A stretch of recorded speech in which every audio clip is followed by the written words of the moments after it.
여름 행사를 앞두고 구속사에 대한 말씀을 우리가 나누고 있는데, 오늘 말씀은 우리 청소년들 또 아동들, 교사들, 우리 온 성도들이 정말 이 땅을 살아가면서 하나님의 역사를 어떻게 우리가 해석하고 살아가야 되느냐 하는 이 문제에 초점을 두고 말씀을 준비했습니다. 특별히 이 성경에서 목회자가 아니고 예언자가 아닌 상태에서, 평신도의 상태에서 주님께 귀하게 쓰임받는 인물들이 있습니다. 우리가 잘 아는 구약의 인물 중에 요셉과 같은 인물, 그리고 우리가 잘 알듯이 다니엘과 같은 그런 인물들이 있습니다. 시대를 초월하여 하나님이 귀하게 사용하시고 하나님의 뜻 가운데 이들이 귀한 하나님 나라의 백성들로 쓰임받았다는 것에 대하여 우리가 큰 도전을 주고 있습니다. 오늘 말씀을 읽은 이 느헤미야서에 나오는 이 느헤미야는 하나님이 귀하게 사용하는 하나님의 사람이었습니다. 비전의 사람이었고 기도의 사람이었는데, 이 느헤미야가 살아가는 그런 상황 속에서 BC 444년에 지금 일어난 일이거든요. 자신은 이스라엘이라는 나라는 586년에 멸망했습니다. 그리고 나라가 멸망한 지 142년이 지났습니다. 그래서 포로 시대의 3세대를 맞이하는 그런 인물입니다. 여러분, 나라는 멸망했고 예루살렘 성벽은 다 무너졌고 예루살렘 성전은 해파되어서 너희 하나님이 어디 있느냐, 하나님 보여봐 라고 핀잔을 주고, 하나님께 예배하는 악기들은 여기 우리 기타, 드럼, 베이스 이런 악기들이 이 바벨론에 많은 사람들이 파티하는데 그 파티를 흥겹게 하고 술맛을 돋구는 영가를 느끼게 하는 그런 악기로 사용되었습니다. 성전에 쓰던 금잔들, 이러한 것들은 정말 술을 먹는, 그리고 사람들의 눈을 호화롭게 하는 그러한 기구들로 사용된 그런 상황 속에 느헤미야가 있었습니다. 여러분, 포로 3세대, 우리나라가 미국에 이민을 가면 지금 가장 큰 문제가 1세대 문제보다 1.5세대, 2세대에 가면 한국말을 쓰지 못합니다. 한국의 문화를 잃어버립니다. 전부 잊어버리고 3세대에 가면 검은 머리 미국인이 됩니다. 한국 사람이지만 겉은 한국 사람이고 한국계이지만 실제로는 미국인입니다. 미국 사람의 정서, 미국 사람의 역사관, 미국 사람이 갖는 그런 특징을 그대로 갖습니다. 우리나라의 문화와 역사와 전통을 다 버려버립니다. 느헤미야는 이민 3세대, 포로 3세대의 사람입니다. 그러니까 할아버지 때 끌려와서 자신의 아버지 그리고 자신의 대에 포로의 기간을 142년이 지났습니다. 그러니까 얼마나 어려운 시대를 살아가고 있느냐 하는 것입니다. 오늘 우리 성도들이 맞는, 저희들이 맞는 이 시대도 마찬가지입니다. 전환기라고 부릅니다. 굉장히 전환기 속에 있는데, 인구학적으로 지금 저출산, 고령화가 진행되고 있습니다. 우리 주일학교 다음 세대들, 우리가 신경을 안 쓰더라도 없어지게 되어 있어요. 여러분, 우리 영암군의 면 단위를 지켜봤더니 어떤 중학교는 5명 다닙니다. 1학년이 없어요. 중3이 3명입니다. 그러면 중2가 2명이 남아, 이제 내년 중2가. 초등학교가 12명, 13명입니다. 정말 그러한 현실이 우리가 맞고 있는 현실입니다. 또 우리 중공업으로 이렇게 생각되면 굉장히 위기가 있었고 어려움이 있었습니다. 어려움들이 있었는데 이제 뭔가 궤도에 오르고 수주도 되고 잘 됐는데, 우크라이나 전쟁을 통해서 정말 세계의 모든 밸류체인들이 끊어지니까 여러분, 원자재 가격이 상승합니다. 달러 가격이 상승합니다. 또 금리가 높아집니다. 그래서 위기예요, 위기. 위기를 돌파하는 방법이 정말 회사와 직원들이, 노동자들이 한마음 되어서 위기를 극복해 나가는 것이 아니라 회사는 언제든지 구조조정을 할 수 있는 준비를 해 나가고 있습니다. 사람을 뽑지 않아요. 직영으로 뽑지 않습니다. 협력업체로 뽑습니다. 이런 구조 속에서 저희들이 살아가고 굉장히 어려운 그런 상황 속에 살아가고 있습니다. 작년에 제가 한겨레 21이라고 하는 그런 잡지를 통해서 영암군 대불산단 3호 중공업을 한겨레 기자가 한 10일간을 머물면서 이 지역의 실태, 조선업의 실태가 어떻게 되는가, 그분이 글을 써놓은 것을 읽은 적이 있습니다. 외국인 노동자들이 많이 와 있고 또 많은 그런 청년들, 노동자들이 많이 와 있습니다. 실제로 보면 너무 어렵고 너무 어떻게 보면 열악한 환경 속에서 살아가는 분들이 10,000명 이상이 되더라고요. 이런 상황 속에 우리의 잘못은 아닙니다. 구조적인 문제라고 이야기합니다. 구조적으로 이런 문제들이 발생했고 이 문제의 원인 우리가 어떻게 처방할 수도 없고 해결할 수도 없습니다. 그러나 우리 삼호읍에서 살아가는 저와 여러분이 맞닥뜨리는 현실은 우리의 의도와 상관없이 이러한 구조 속에서 굉장히 어려움들을 겪고 살아갑니다. 우리 성도들의 삶 속에 한 가지 고사성어가 생각나는데 그 성어는 각자 도생의 사이를 살아가고 있다. 내가 살아남아야만 살 수 있다, 이런 시대에 살아가고 있습니다. 그래서 저희들 가운데 여유가 별로 없는 것 같아요. 정말 하나님을 믿고 신앙생활을 하면서 하나님의 주신 그런 놀라운 은혜와 풍성한 그런 사랑을 우리가 누리기보다는 미래를 준비해야 되고 노후를 준비해야 되고 자녀를 양육해야 되고 그리고 이 현실 속에서 앞으로 어떻게 바뀔지 모르는 이 세상 속에서 어떻게 우리가 살아남아야 되느냐, 우리 가정이 내가 살아남아야 되느냐 하는 이 문제 속에 청년은 청년대로, 청소년들은 청소년대로, 우리 어른들은 어른들대로 이런 고민 속에 살아가고 있습니다. 정말 훨씬 어려운, 마치 지금 느헤미야가 맞닥뜨리고 있는 그러한 시대의 현실처럼 저와 여러분이 어떤 의미에서 육적으로, 사회적으로, 영적으로 이런 어려움 속에 놓여 있습니다. 우리 학생들은 어떨까요? 우리 학생들의 미래를 생각해 보면 우리나라가 제조업이 굉장히 강한 나라인데 앞으로 제조업이 어떻게 갈 건가 생각해 보면 그렇게 전망이 밝지 않습니다. 그러면 모든 산업이 서비스업 중심으로 재편이 될 텐데 우리 아이들이 설 땅은 계속 좁아지는 그런 형태 속에 살아갑니다. 그래서 요즘 초등학생, 중학생, 고등학생들이 비전이라는 단어는 아예 없습니다. 어떤 직업을 내가 선택해야 될 건가? 어떻게 내가 나아가야 될 건가? 우리 중고등부 사회 가면서 꿈이 뭐냐? 라고 했을 때 가장 제가 충격적으로 들었던 그러한 직업이 용접이었습니다. 용접하는 것을 폄하하는 것이 아닙니다. 중학교 학생이 가져야 될 그 마음 속에서 이 사회에 대한, 미래에 대한 꿈을 가지고 나아가야 되는데 구체적인 직업의 모습을 이야기하면서 굉장히 가슴 아파했던 적이 있습니다. 그만큼 우리의 살기가 어려워졌다. 청소년들도, 우리 어린이들도 굉장히 어렵고 바쁩니다. 우리 어른들의 초등학교 시절, 중학교 시절, 고등학교 시절을 생각해 보면 지금 아이들이 당하는 현실은 더 어렵고 더 바쁘고 더 분주합니다.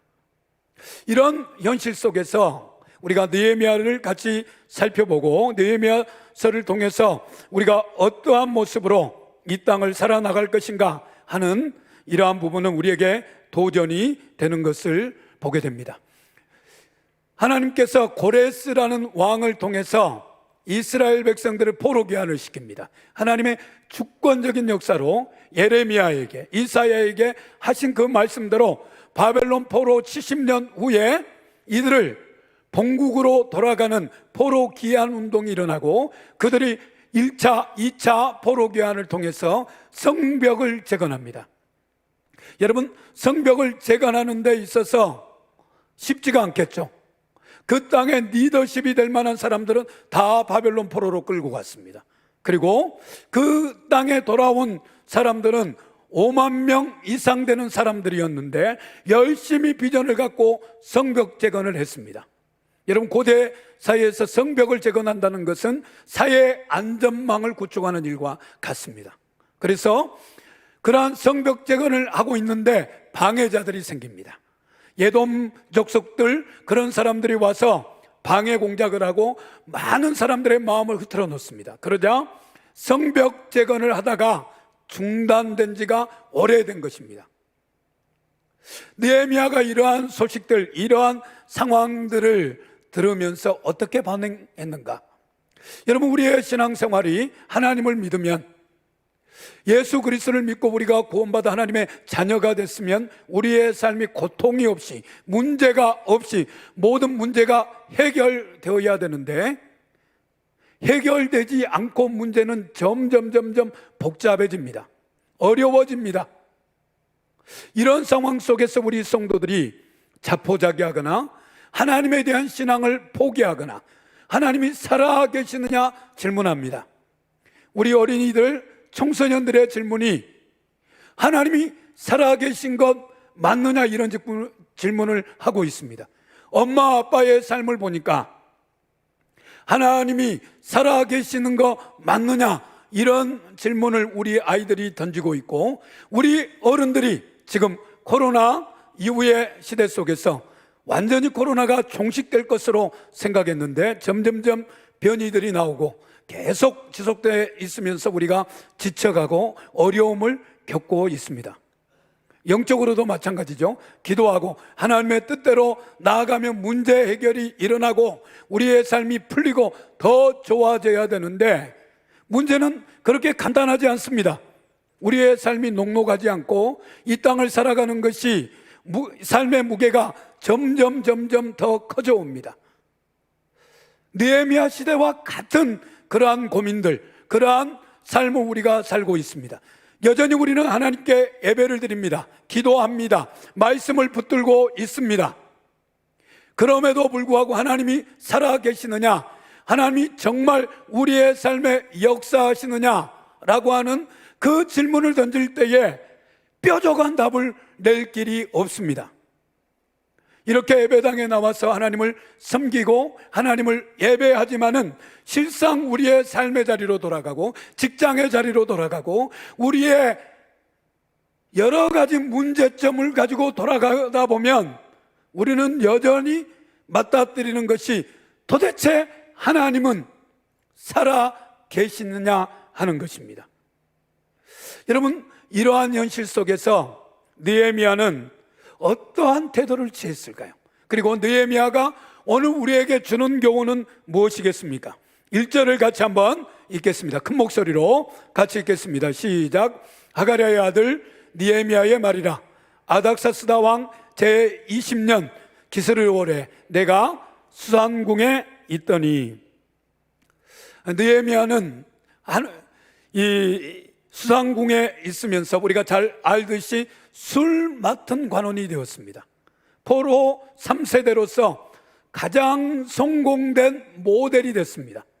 우리가 부러워하는 예스대 좋은 직장을 갖고 남부러울 것이 없는 그런 모습으로 그 자리에 올라갔습니다. 술 맡은 관원이라고 하는 의미는 왕에게 술을 준비하여 술을 나누는 그런 의미도 담겨져 있지만, 왕과 함께 국정을 논하는, 이 페르시아의 국정을 같이 논하고 왕이 질문하면 대답을 해줄 수 있고 어떤 현안에 대해서 다 대답할 수 있는 수준에 있는 사람이 술 맡은 관원이 됩니다. 여러분, 바벨론이 128도거든요. 우리나라가 몇 도입니까? 군대에서 8도 사나이, 우리나라로 비하면 128도 어마어마한 패권 국가의 비서실장 정도 되는 위치에 올랐습니다. 그러니까 가지고 있는 지식, 얼마나 많은 지식이 있었겠습니까? 페르시아의 현안을 꿰뚫고 있는 사람이었습니다. 실력이 있는 사람입니다. 여러분, 실력이 있으면 신앙이 없습니다. 신앙이 있으면 실력이 별로 없는 경우가 있습니다. 이러한 상황 속에 자기는 먹고 살 만한 모든 기반이 갖춰졌습니다. 그리고 포로 신분에서 비서실장의 위치에 올라갔으니까 얼마나 대단한 일을 이루었습니까?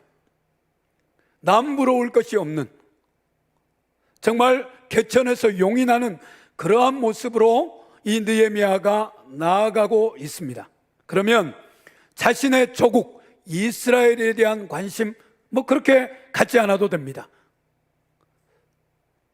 정말 자신의 성공 가도가 앞으로 계속 달려있고 자신은 그 방향으로 나아가면 가장 축복된 인생이라 이야기할 수 있는데, 2절을 같이 한번 읽겠습니다.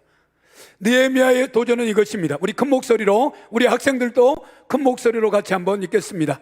나의 한 형제 중 하나니가 두어 사람과 함께 유다에서 이를 얻기로 내가 그 사로잡힘을 면하고 남아있는 유다 사람과 예루살렘 형편을 물은즉, 자기의 형제 하나니 친형제도 될 수 있고 믿음의 공동체에 있는 그런 인물일 수도 있습니다. 두 가지 가능성이 열려 있는데, 그 하나니가 예루살렘에서 페르시아까지 온 것입니다. 와서 있는데 이제 느헤미야가 묻습니다. 무엇을 묻습니까? 유다 사람과 예루살렘 형편을 물었다.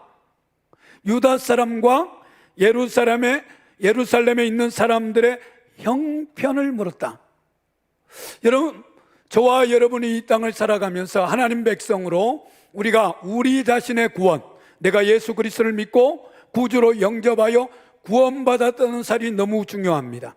근데 구원이 개인 차원의 구원으로 머물러 있으면 영향력이 없고 권세가 없고 비전이 없습니다. 정말 우리 목장, 우리 교회, 이 지역사회, 하나님께서 어떻게 우리 공동체를 통하여 사랑하시고 그 지역을 바꾸려고 하시는가, 하나님의 관심을 갖게 되면 이것이 우리의 기도의 제목이 되고 우리의 놀라운 도전의 과제가 됩니다. 느헤미야는 유다 사람과 예루살렘 형편을 물었습니다. 지금 포로 귀환한 유다, 우리 하나님의 백성들이 어떻게 살고 있느냐, 현실은 어떠하냐, 예루살렘 성은 지금 어떤 형편에 처해 있느냐 묻습니다.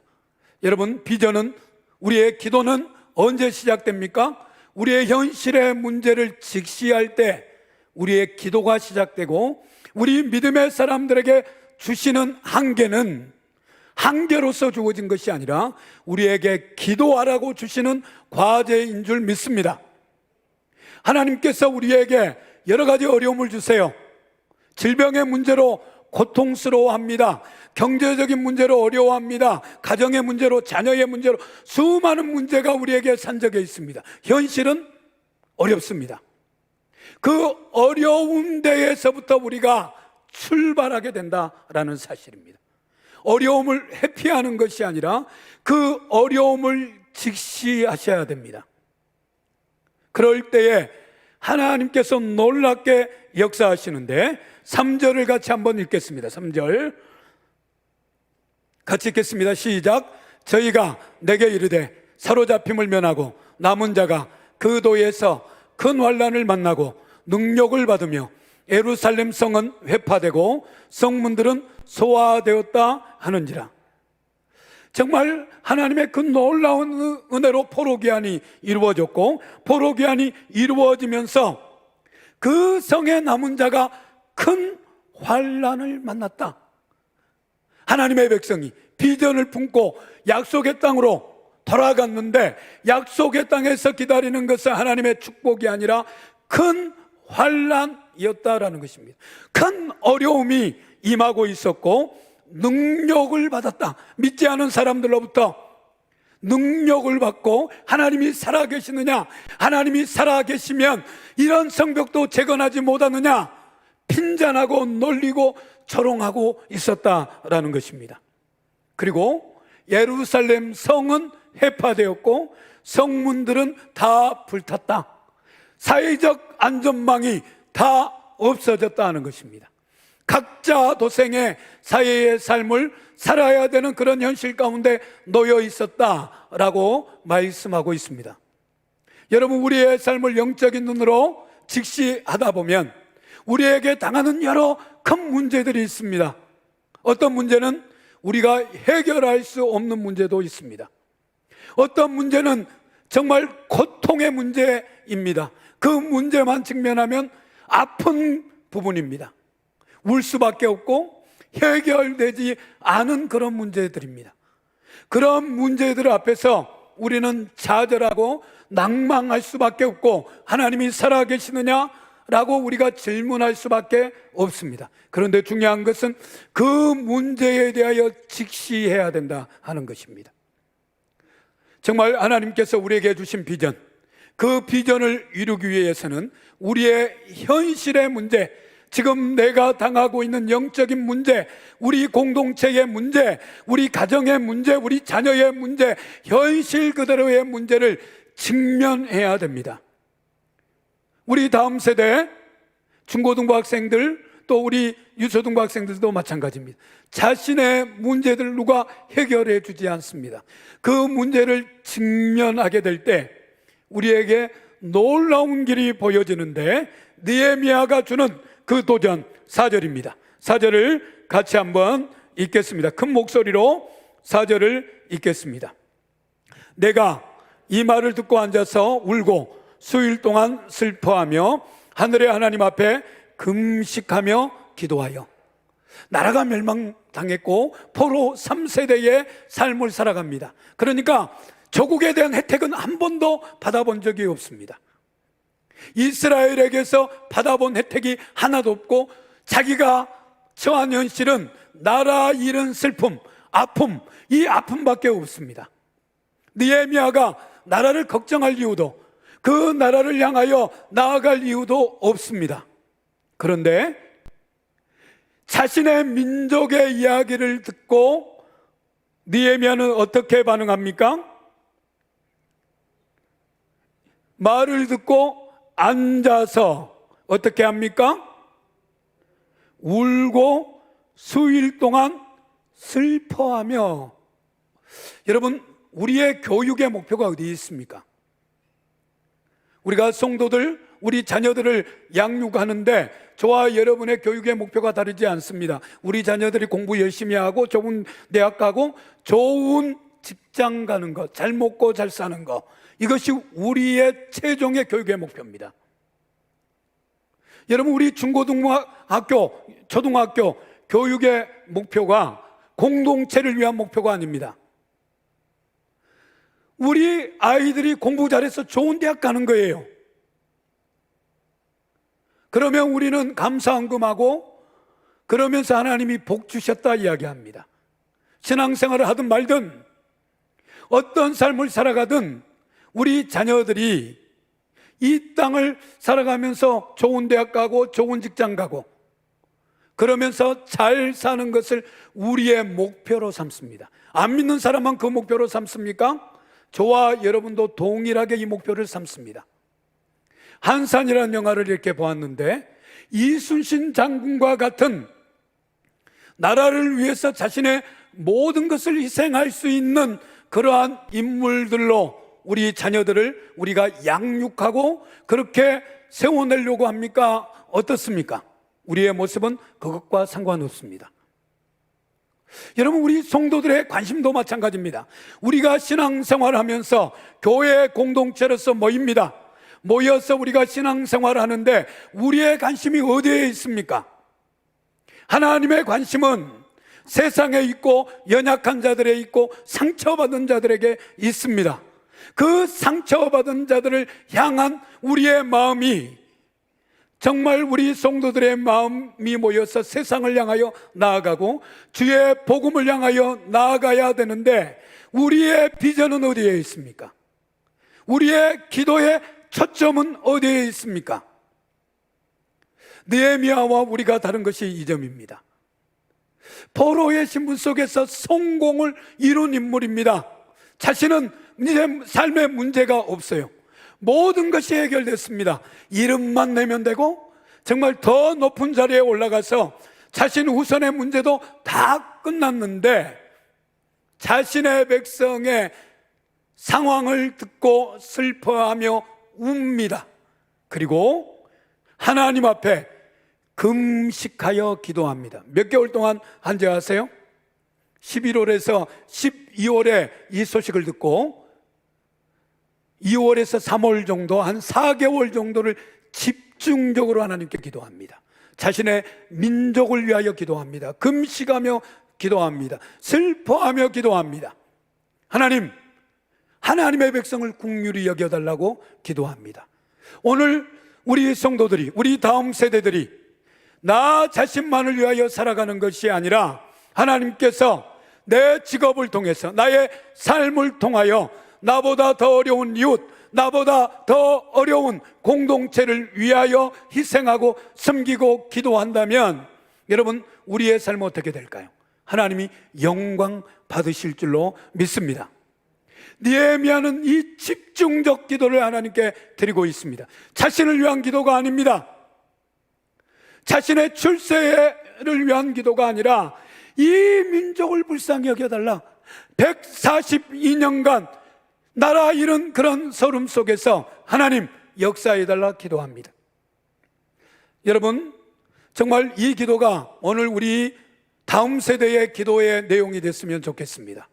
우리 성도들의 기도가 되었으면 좋겠습니다. 슬퍼하며 기도하며 금식하며 기도하는 하나님의 백성들이 되기를 바랍니다. 구조적으로 가장 어려운 지역이 사모읍 지역입니다. 외국인 노동자들이 가장 많은 지역입니다. 장애인들이 가장 많은 지역입니다. 다문화 여성이 가장 많은 지역입니다. 빈부격차가 가장 심한 지역입니다. 이곳 가운데 하나님이 우리 교회의 공동체를 세워주셨습니다.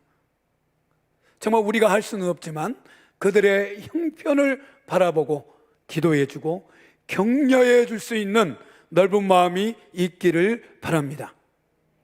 우리 학생들이 이 땅을 살아가면서 공부의 외적인 동기는 자기 출세입니다. 자기가 잘 먹고 잘 사는 것이죠.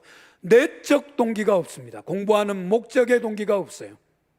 느헤미야에게서 발견할 수 있는 것은 내적 동기가 있다라는 거예요.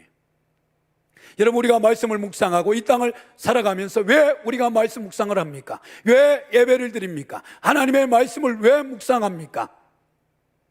느헤미야는 하나님의 말씀을 읽으면서 하나님의 구속의 역사에 대한 지각이 열린 사람입니다. 나라가 멸망했지만 하나님은 멸망하지 않으신 분이시다라는 확신을 가지고 있습니다.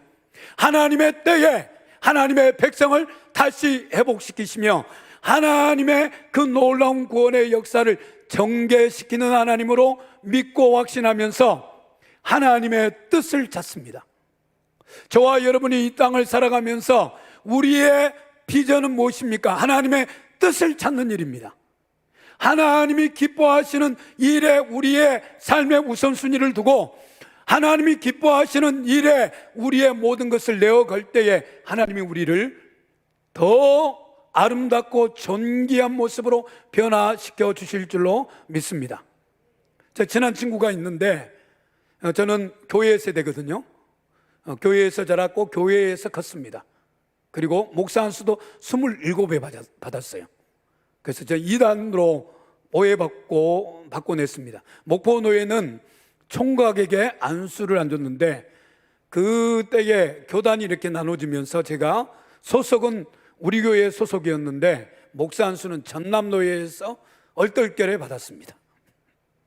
안수 받기 몇 시간 전에 안수를 받아도 된다, 이렇게 허락이 났어요.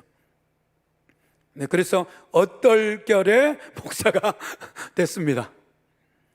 우리 신앙의 친구들이 지금 이제 50대를 향해 가고 있는데, 그 친구들의 이 중고등부 때의 그 고백, 어떤 친구는 나의 삶을 하나님께 드리겠다, 그래서 정말 평신도로서 직장을 선교하고 직장을 변화시키고 직장을 위해서 자격 헌신하겠다, 그래서 대학을 졸업하고 삼성에 합격하고 이랜드에 합격했습니다. 그 당시에 이랜드는 3천억 정도 매출이 되는 중견기업이었고, 삼성은 우리가 알듯이 대기업입니다. 여러분, 어디 갔을까요? 어디 가야 정상입니까? 삼성 가야죠, 삼성. 그런데 신앙을 위해서, 직장 사역을 위해서 이랜드를 택했습니다. 그리고 거기에서 20여 년 동안 열심히 일하고 이제 컨설팅 회사를 차렸는데, 크리스찬 기업을 섬기겠다고 자기의 노하우를 전수하고 있는데, 재작년에 이렇게 보니까 삼성전자를 컨설팅하고 있더라고요. 삼성전자를 중소기업처럼 나누어서, 팀별로 나누어서 중소기업처럼 빠르게 결정하고 빠르게 목표 설정을 해서 나갈 수 있도록, 그런 기업을 할 수 있도록 만들고 있더라고요. 하나님의 행하시는 일들은 놀랍습니다. 우리가 하나님의 뜻을 위하여 헌신할 때 하나님은 우리의 삶을 더 놀랍고 영향력 있는 삶으로 인도해 주십니다. 여러분, 이것을 믿으셔야 됩니다. 우리 부모 세대는 자녀들을 양육할 때 하나님께 헌신하면 하나님께서 그 삶을 책임져 주신다, 믿음이 있으셔야 돼요. 우리 자녀들은 하나님의 뜻이 나에게 나타나게 해달라, 그 뜻은 쉬운 것이 아닙니다. 내가 손해보고 어려움을 당하고 다른 사람을 돕고 때로는 주님을 섬기면서 고난을 당해야 되는 그런 길입니다. 그런데 그 길을 갈 때 하나님이 축복해 주십니다. 전남대에서 이 성경 공부를 했는데 한 형제가 은혜를 많이 받았습니다. 은혜 받으면 어디 가죠? 예전에 신학교 가죠. 그래서 결정했습니다. 신학교 가기로. 그래서 저희 신학교에 배운 과목들 계속 공부하고 청강하고 저희가 읽었던 책들 그대로 읽고, 그러면서 이제 대학을 졸업할 무렵에 2주 금식 기도에 들어갔습니다. 목회자로 하나님이 부르신 것을 생각하고 하나님께 기도했는데 하나님의 응답은 신학교 오지 말라였어요. 굉장히 당황했습니다. 주위에 있는 분들도 당황했어요. 그래서 전대에서 석사를 하고 가이오 대학에 유학을 갔습니다. 5년 동안 자동차 공학을 전공했는데 박사학위를 받고 하나님께서 길을 열어주셨는데 울산대 교수로, 젊은대 교수로 된 거예요. 지금 어떻게 됐을까요? 자동차 시대잖아요. 그러니까 안 가는 곳이 없습니다. 미국, 독일, 프랑스, 일본 학생들을 데리고 다니면서 전도하고 하나님의 말씀을 가르치고 양육하고 제자들을 유학을 보내고 하나님의 그 놀라운 일들을 해나가는 것을 이렇게 보고 있습니다. 하나님은 우리가 하나님의 뜻 앞에 헌신하기로 결정하면 하나님께서 놀랍게 우리의 삶을 인도해 주시는데 쉬운 길은 아닙니다. 어렵습니다. 그러나 그 길을 뚫고 나갈 때에 하나님께서 놀랍게 역사하시는 것을 믿으시기를 바랍니다. 그러면 그 기도가 어떤 기도일까요? 5절 말씀을 같이 한번 읽겠습니다. 5절, 가로되 하늘의 하나님 여호와, 크고 두려우신 하나님이요. 하나님을 어떻게 표현하고 있습니까? 크고 두려우신 하나님. 여러분, 우리가 하나님을 믿으면서 우리의 문제에 집중하다 보니까 그 문제에 사로잡혀서 하나님이 크시다 라는 사실을 잊어버립니다. 내 문제에 갇혀 있습니다. 가정의 문제, 질병의 문제, 이런 문제에 갇혀 있다 보니까 하나님이 크시다라는 사실을 잊어버려요. 느헤미야는 크신 하나님을 보았습니다.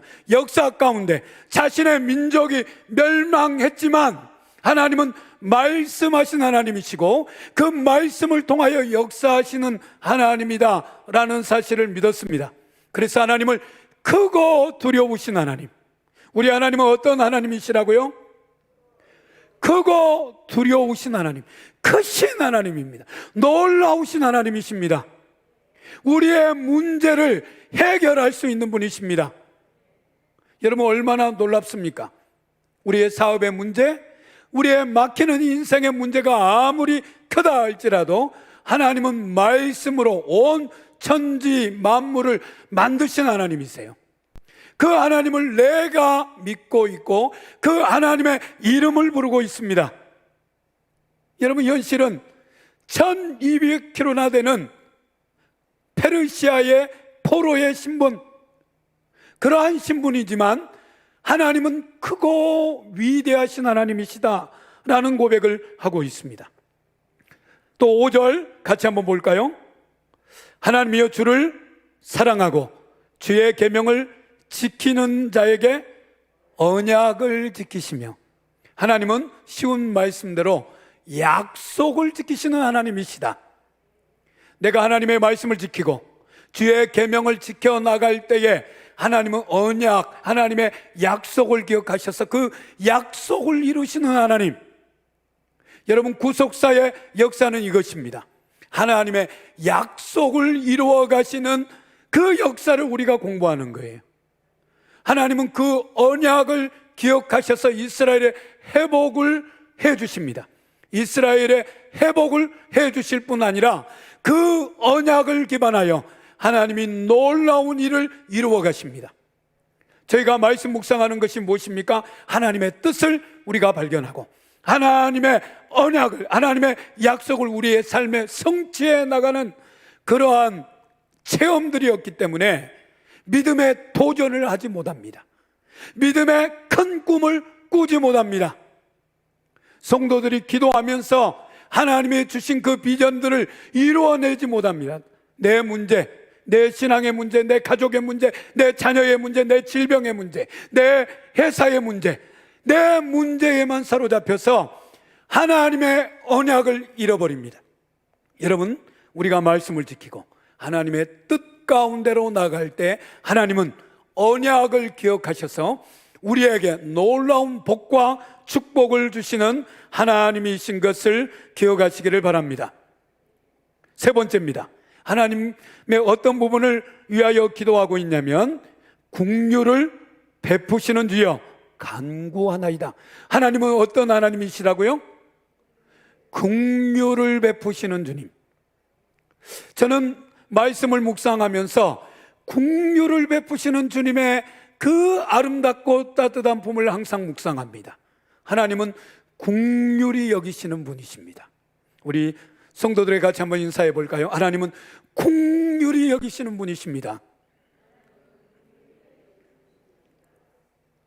여러분, 우리 성도들의 마음속에 하나님이 나를 향한 불쌍히 여겨주심, 나의 연약한 부분에 대한 하나님의 용납하심을 우리가 느낄 때에 우리의 마음이 치료가 되고 회복이 됩니다.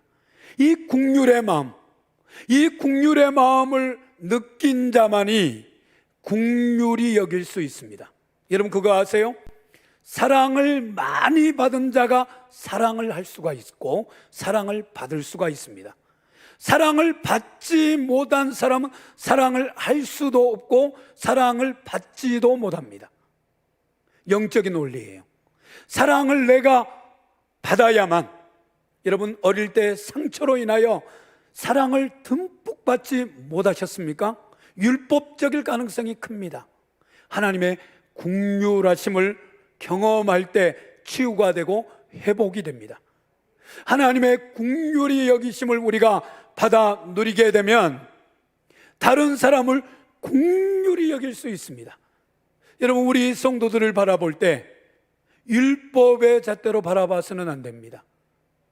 연약한 면을 바라봐서는 안 되고 정말 긍휼히 여기시는 우리 주님의 마음으로 서로 바라보고 돌볼 때에 우리의 언어가 달라집니다. 축복의 메시지가 나가고 우리를 통하여 하나님의 사랑이 전달되기 시작합니다. 여러분, 이 긍휼을 받으셔야 돼요. 이 긍휼이 우리의 가슴 속에 있을 때에 원수 같은 남편이 사랑할 수 있게 되고 이해할 수 있게 됩니다. 하나님의 사랑은 이거예요. 먼저 내가 긍휼하심을 입고 그 긍휼하심의 은혜가 가족 가운데, 가장 가까운 자녀 가운데, 가장 가까운 관계에 풀어지고 교회 공동체 안에서 풀어지고 이것이 세상을 향하여 나갈 수 있는 것입니다. 그런데 우리의 마음이 하나님의 긍휼하심, 하나님의 그 놀라운 불쌍히 여기심을 받지 못하기 때문에 다른 사람을 이해하지 못합니다. 교회에서 열심히 하는 성도일수록 다른 사람을 정죄할 가능성이 큽니다. 이게 인간의 기본적인 구조예요. 이 인간의 메커니즘입니다. 내가 다른 사람을 긍휼히 여길 수 있는 마음이 생길 때에는 내가 긍휼하심을 입어야 됩니다. 사랑할 수 있는 사람은 사랑을 받아야만 됩니다. 저는 우리 모든 성도들이 하나님의 긍휼하심을 느끼기를 바랍니다. 자신의 조국에 있는 그 백성들을 향하여 기도할 때에 여러분, 느헤미야는 하나님의 긍휼하심을 느꼈어요.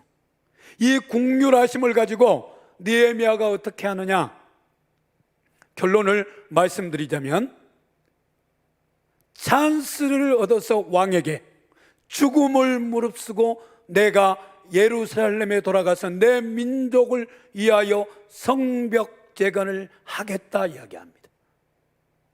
여러분, 이 결단이 쉬운 결단이 아니에요. 자기의 그 높은 지위를 다 내려놓아야 합니다. 쌓아놓았던 자신의 모든 학문적 지위, 모든 것을 내려놓아야만 갈 수 있는 것입니다. 가더라도 어떤 현장입니까?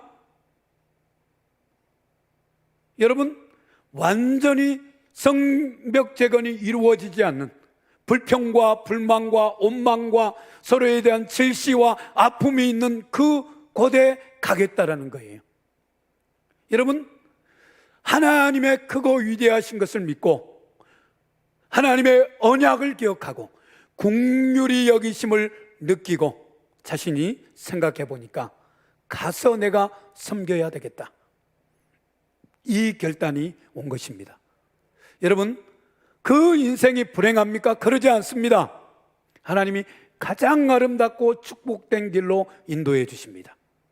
우리가 우리 교회를 섬길 때, 또 연약한 지체를 섬길 때 기억하실 것은 내가 먼저 긍휼히 여김을 받으셔야 됩니다.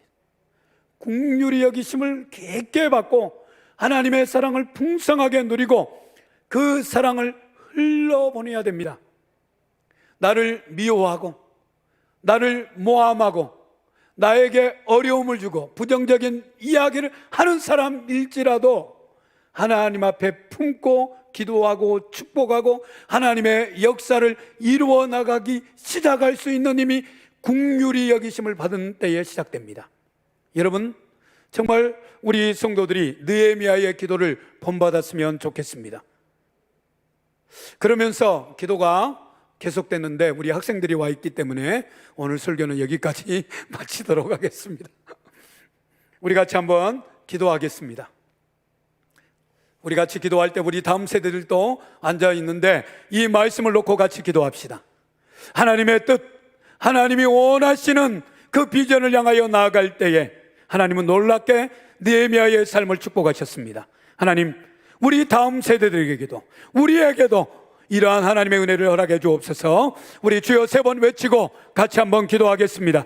주여! 주여! 주여! 살아계신 하나님 아버지, 참으로 주의 은혜와 사랑을 고맙고 감사드립니다.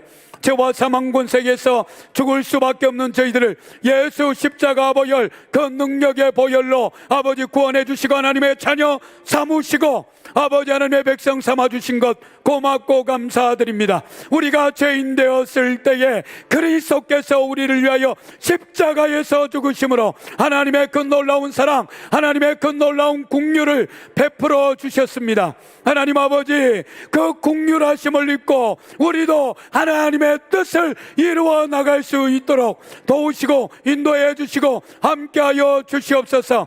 하나님의 그 놀라운 사랑, 그 놀라운 은혜, 그 놀라운 권세를 저희들이 받아 누리기를 원합니다. 성령님 역사하여 주시옵소서. 느헤미야처럼 하나님의 뜻 앞에 크고 위대하신 하나님 앞에 아버지 모든 문제를 맡기고 아버지 하나님의 조국의 형편, 조국의 사정을 놓고 기도할 수 있는 하나님의 사람들이 될 수 있도록 도우시고 인도하여 주옵소서. 하나님은 언약에 신실하신 하나님이십니다.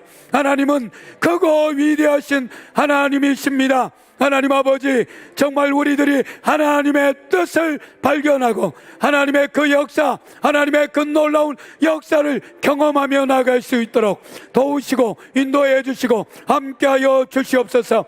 살아계신 하나님, 정말 우리가 예수 그리스도의 십자가의 보혈의 그 능력과 권세를 경험하고 하나님 아버지, 이제는 나를 위하여 살아가는 것이 아니라 아버지 우리 주님이 기뻐하시는 일, 우리 주님이 영광 받으시는 일, 우리 주님이 놀라운 은혜와 권세를 나타내 보이는 일을 할 수 있도록 도우시고 인도하여 주옵소서. 하나님 아버지, 믿음의 결단을 우리 성도들이 하기를 원합니다. 성령님 역사해 주시고 함께해 주시고 주의 권능과 역사를 나타내 보여 주시옵소서. 주의 성령의 그 놀라운 능력과 권세가 나타나 보여지기를 원합니다. 예수님 이름으로 기도합니다. 아멘.